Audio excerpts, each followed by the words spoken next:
for this patient. There is an access to care issue. To fully treat this gentleman is going to cost tens of thousands of dollars, maybe close to $100,000. Insurance doesn't cover it. So don't just look at the mouth. I mean, what is this guy going to do? What is his future like? Is he going to get a job? Is he going to get a job in retail? Is he going to get a job in a restaurant? What can this guy do? Very little. That's the answer. What is his life going to be like? Say you leave him this way and he can't get a job. I mean, what is this guy going to do? Who's going to support him? We're talking about a political, social, economic debacle here because the system overall has failed him. We're talking about professional development here and advocacy, right? So what does it mean? I mean, advocacy, this is somebody that needs advocacy. This is your patient. This could be your family member. This could be your friend. We turn him into this. Okay? This is in the mid-2000s when mass health dental benefits still covered anterior endodontic treatment and crowns. So the disasters, a lot of these front teeth that a lot of people said that cannot be restored, but we couldn't afford to get him implants because that's not a covered benefit. So I decided to go crazy and do some wacky stuff and rebuild him with crowns, osseous crown lengthening.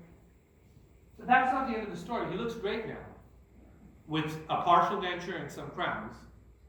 But what happens afterwards? How is society going to support this gentleman? He needs to be put on 2 to 3 months recare. The drug habit has to go away.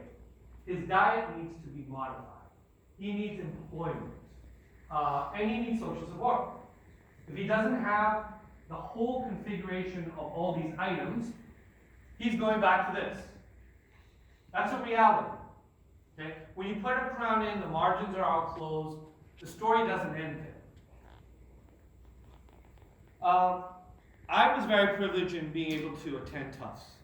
And Tufts gave me the opportunity very early on to get involved in community service and public health. This is 9/11, like 9/11, the day, where most of the United States is closed down and everybody was, with their families. I did a lecture down in Tufts Medical Center, which was New England Medical Center, in the auditorium downstairs. And we have over 100 plus Chinese elderly patients attend. And they attended for 2 reasons. They wanted the free toothpaste and toothbrush I was handing out, and they wanted information about access to care. It tells you something. Stories like this tells you that there are large pockets of the population, sometimes minorities, sometimes other, not minorities, those economically compromised, that are seeking desperately for care, for access to care, for information. That is a beach day we did, where we did dental screening on the beach in the summer. Advocating to the legislature, spin the wheel. This is ABCD Church down the street, the Chinese church. I speak Chinese, so I continue to work with all these organizations in terms of advocating for care because I don't want to see this. Okay? I don't want to see this in my community. I don't want to see this in my family. I'm going to break down my perception of your world and my world. There's your practice, and there are many sorts of practices. There's education. If you don't have an education, and if you cannot diagnose, you cannot treat, and you cannot serve your community effectively. Both the rich and the poor should have the same level of care and the same level of expertise being dedicated to them. That is what I believe.